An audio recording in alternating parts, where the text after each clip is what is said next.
कति राम्रो लाग्छ नि कोही कोही दिन किचनमा खाना बनाउनु नपर्दाखेरि। त्यसैले आज यो मङ्गलबारको दिन चाहिँ मेरो व्रत थियो। मेरा केटाकेटीले पनि मामा पास्ता खान्छु भनेर भने, अनि मामाले बनाइदिनु भयो। भान्जा भान्जी पनि मिलेर बनाए। अनि हामी फुच्चीले चाहिँ हेर्न कसरी काम गरेर चाहिँ पुरा चाकु चलाएर पापाको हेल्प गरे कि अरे। अनि स्कुल छुट्टीमा भान्जा भान्जी पनि घर आए थिए। अनि त्यसैले अनि उनीहरूले पास्ता खान्छु भनेर भने, अनि पास्ता पनि घरमा थियो। अनि त्यसो हुनाले उनले बनाइदिनु भयो। अनि म चाहिँ तिमी चाहिँ भित्र जाऊ, तिमी चाहिँ व्रतमा आउनु पर्दैन, म पकाइदिन्छु भनेर भन्नुभयो।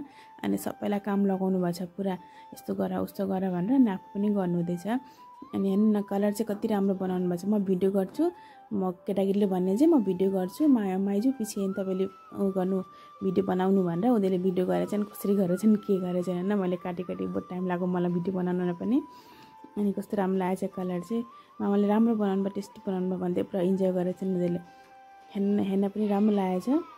टिभी हेर्दै पास्ता खाँदै पुरा वेदर डिमान्ड जस्तै पानी परेको बेलामा पुरा पास्ता इन्जोय गर्दैछन्। हुन्छ त गाइस, आज यति नै।